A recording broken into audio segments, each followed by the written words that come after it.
নমস্কার, আমার নতুন একটি ব্লগে আপনাদের স্বাগত। তো বর্ধমানের কাছাকাছি যারা থাকেন তারা হয়তো এই গ্রামটাকে চিনবেন। আমাদের খুব একটা পরিচিত না, তাই জন্য ভিডিও ক্লিপটা নেওয়া।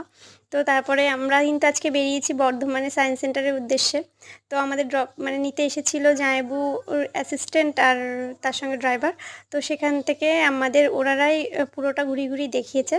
তো আমরা প্রথমেই এসেছিলাম শিব মন্দিরে, ১০৮টা শিব মন্দিরে বর্ধমানের। তো সেখান থেকে আমরা যাব সায়েন্স সেন্টারে, ওইখানে যাওয়ারই আমাদের মূল উদ্দেশ্য। আর সায়েন্স সেন্টারের পাশে একটি চিড়িয়াখানা আছে, তো সেটা দেখারই উদ্দেশ্যে আমরা বেরিয়ে পড়েছিলাম। যদিও চিড়িয়াখানাটা আমাদের দেখা হয়নি, কারণটা বৃষ্টি। তো ভীষণ বৃষ্টি নেমেছিল সায়েন্স সেন্টারে ঢোকার পরে।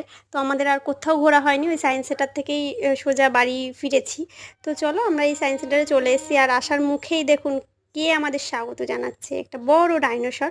তো এনাকে দেখেই আমি প্রথমে ভীষণ খুশি হয়ে গেছি।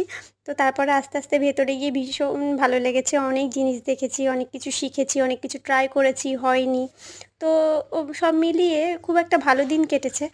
যেহেতু দাদা বৌদিদের সঙ্গে প্রায় অনেক দিনই আমাদের ঘোরা হয় না, বেরানো হয় না। তো ওদের সাথে ঘুরে বেরিয়ে সবাই মিলে একসঙ্গে একটু আনন্দ করতে পেরেছি, এটাই হয়তো সবসময় হয়ে ওঠে না, তবে কালকে সেই সুযোগটা হয়েছিল।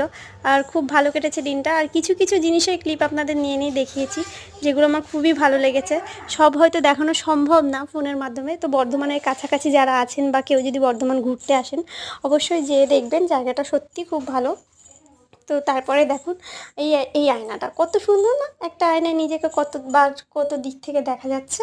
তো তারপরে আমাদের দিনটা এভাবেই আগের দিন কেটেছিল। আর আমাদের বৃষ্টির কারণে অনেক জায়গায় দেখা না হলেও এই সময়গুলো খুব মনে থাকবে সারা জীবন। এটা হচ্ছে দাদার মেয়ে একটু ট্রাই করছিল। তারপরে এই গাছটা যত জোরে জোরে হাততালি দেওয়া হবে তত লাইট উঠবে পুরোটা, সেটাই ট্রাই করছিলাম সবাই মিলে। তো আজকের দিনটা এভাবেই কেটেছিল। আপনারা কেমন কাটলো দিনটা সবাই জানাবেন। সবাই ভালো থাকবেন, সুস্থ থাকবেন। আমার ব্লগটা আজকে এই পর্যন্ত।